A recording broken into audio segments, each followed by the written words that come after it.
If you were born between 1976 and 1985, congratulations! You are officially part of a generation so forgettable that even marketers gave up naming you properly. You're not Gen X, you're not a millennial, you're a Xennial, which sounds less like a generation and more like a pharmaceutical side effect. Ask your doctor if Xennial is right for you. And here's the thing, you didn't get the cool rebellious vibe of Gen X. You also didn't get the "we're changing the world with avocado toast" optimism of millennials. You got something way worse. You got confused. You remember a time before the internet, but you also remember installing it badly. You had a childhood that involved actual danger, like playing outside until the streetlights came on and your parents had no idea where you were. And then suddenly you were expected to have an email address and pretend you understood what HTTP meant.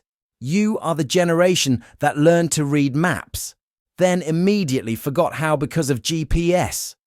You know how to write in cursive. You also know that literally no one cares.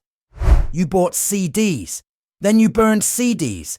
Then you illegally downloaded music and felt like a cybercriminal for getting one Nelly song. You are psychologically duct taped together by nostalgia, mild bitterness, and the ability to troubleshoot a Wi-Fi router better than anyone born after 1990. So let's talk about what actually happened to your brain. Because being caught between two worlds didn't just make you adaptable, it made you weird. Your childhood was low-tech and unsupervised. You rode bikes with no helmet. You drank from garden hoses like they were 5-star water fountains. You went to a friend's house by just showing up and knocking. If they weren't home, you didn't spiral into an existential crisis. You just left. There were no participation trophies. If you lost, you lost. You cried about it privately and moved on. And then, right in the middle of your adolescence, technology arrived like an uninvited guest at a party. Suddenly, you had AOL chat rooms, a screen name you thought was cool but absolutely was not. You thought you were being mysterious. You were being cringe. But there's no evidence, so you're safe. Here's what's psychologically fascinating. You had to build your identity twice. Once in the real world, where you figured out who you were by talking to actual humans, making mistakes in person, and dealing with consequences that didn't involve a delete button. And then again online, where you had to learn an entirely new language, emoticons, away messages, the politics of your MySpace top 8. Most generations get one identity crisis. You got two. And honestly, that made you sharper. You can read a room in real life and online. You know when someone's being fake in person and when someone's being fake in a comment section. You've seen both versions of humanity, and neither one impresses you that much. Let's be clear about something.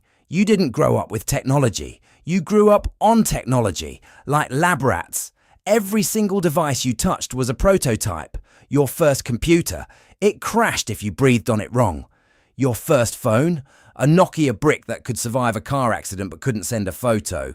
Your first email account, you still remember the password because it was something like soccer123 and you've been too lazy to change it. You learned to fix things by just hitting them. Turning them off and on again, praying. You didn't have YouTube tutorials. You had trial and error and mild panic. Your Tamagotchi died. That was grief. Your floppy disk corrupted. That was betrayal. Your computer froze during an essay you forgot to save. That was rage. And all of this taught you something valuable. Nothing is permanent. Everything breaks and you just have to deal with it. That's resilience. Or trauma. Honestly, it's hard to tell the difference. But here's what's funny. Because you had to figure things out yourself, you're now the generation everyone calls when their printer stops working.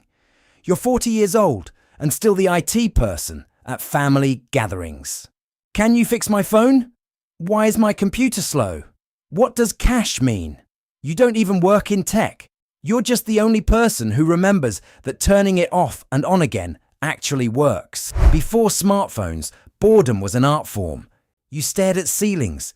You flipped through TV channels, even though you'd already seen everything. You called your friends on a landline and said, "So, what are you doing?" Knowing full well they were doing nothing. And that was fine. You didn't need constant stimulation.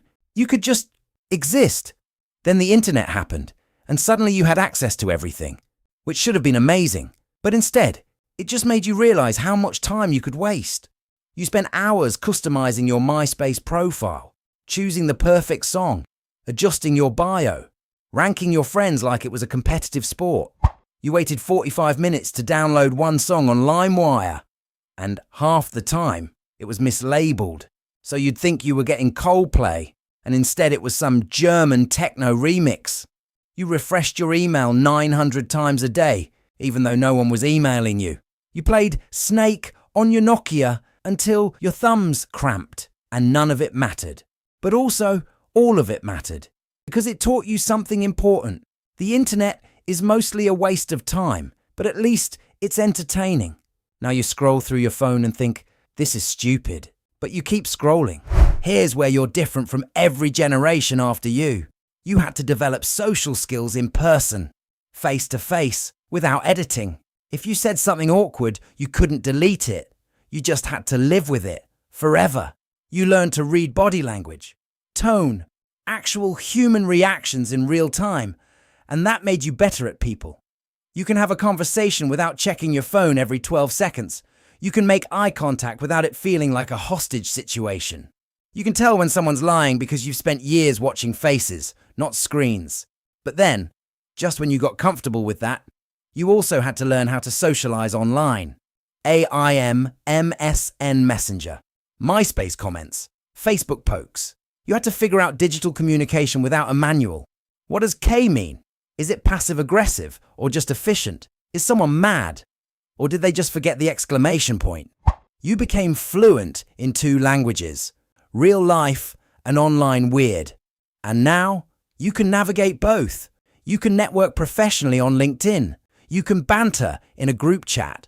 You can also meet someone for coffee and have an actual conversation that doesn't feel like a performance. That's rare now. Most people under 30 would rather text than talk.